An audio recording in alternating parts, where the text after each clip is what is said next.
Hello, today we're going to talk about how to get a smooth shot without using a glide cam or gimbal. Now before I start, I want to preference that if you do have a glide cam or a gimbal, that is certainly a good thing to use. You don't have to think about too many things other than where you want to shoot, your composition, and obviously the use of the glide cam or the gimbal. However, if you don't have those items, which I do have a glide cam, and I'll be showing how to use that in another video. But what if you don't have that and you still want a smooth, nice shot, a nice walking shot? Well, I'm shooting on right now a camcorder. It's a Canon camcorder, and this particular camera has a gimbal inside the camera. It's 3-axis, might be a 5-axis, I'll have to look that up. But when you look at the camera, you can see the lens moving a little bit as you move the camera around. Now, is it the best thing ever? No, but I'm going to show a couple of samples of the stabilizer, and then I'm going to show a couple other ways that we can make it even smoother. One thing this is not a professional camcorder, but it's a typical camcorder you might find like just in a shop where you find camcorders. It's a consumer grade, but there are also professional grade camcorders and prosumer camcorders that do have this feature. Now I'll also be shooting on a DSLR, which also has image stabilization, and I'll kind of show the difference. I'll be using that too, showing how to get a good steady shot with that. Now the DSLR does not have the gimbal inside the lens like the camcorder does, and the camcorder also has not only the gimbal, but it also has electronic stabilization in the lens. So I'm going to show some samples of that. We'll see what that looks like. Okay, so here I am just using the camcorder's own stabilization, and just kind of walking and talking, and hey, how you doing? Hey, how you doing over there? Nice to see you. Hey, what's going on? Oh, glad you can make it. Just walking through, seeing what that looks like. Not too bad. It's not too bad. Now I'm holding the camera on a monopod, and just with my arm extended, so you can kind of see what the capability of the camera itself is doing. It's not too bad. Not too bad, but I also want to show what it looks like with our secret sauce, how to make it even a little better. But meantime, this is what it looks like, just walking through the park using the camera's own stability control. Sounds like a car. Stability control. Stabilization. Okay, so here's the next step in making the shot a little bit more stable. Now it comes down to post-editing. Software, when you're editing, has a feature called image stabilizer. Now they're not all the same, and they're all built a little bit differently. Some are better than others, and I'm going to show you what the one I use from Adobe Premiere, what that looks like.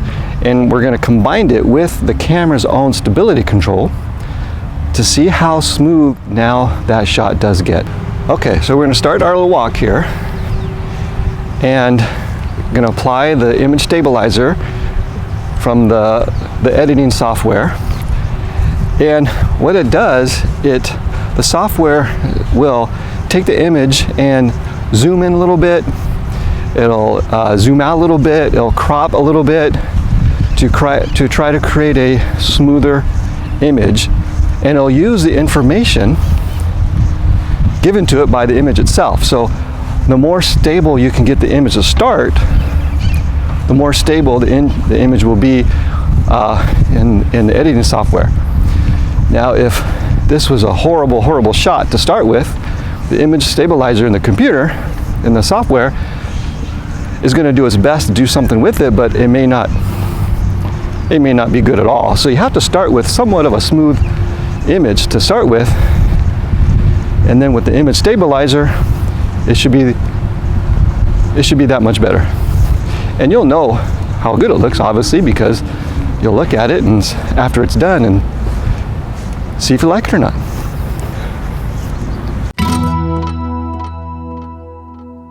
Now this is the DSLR. This is made by Canon, and this is going to have better video quality than that, the small camcorder. But there are other camcorders that the video quality is just as good.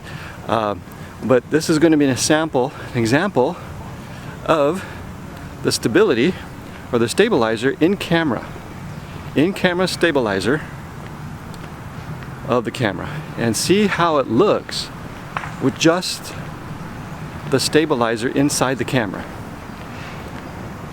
Okay, see how I look in the frame, how the frame looks as we're just walking down here this pathway, to see how good or not good the image stabilizer is. And again, on this one I'm doing the same thing. I have it on a monopod, just stretched out on my arm, just holding it out in front of me. And again, how you doing? How you doing? Nice to see you. Thanks for coming. Hey, how's everybody doing? And we're continuing to walk. Lots of squirrels in this park. Right now I'm looking about four squirrels alone, just not too far from me as I'm walking out here. Okay, so now here's the image with the stabilizer in camera, and now with the editing software image stabilizer applied to it. Now this camera is a little bit heavier, so I might be wobbling a little bit, the camera a little bit, so that it may affect the image stabilizer in the software program. But you can see what's going on with the image stabilizer in editing software, how it looks. And we're going to keep walking here to try it out a little bit longer to see. And the whole purpose of extending my arm is to help, that also helps the image stabilizer. When you hold your arm out, it acts like a shock absorber. So have that going on for it too. And after a while, you get a little bit of workout on your arm, holding up a camera. That might have some weight to it, but there it is. Pretty nice.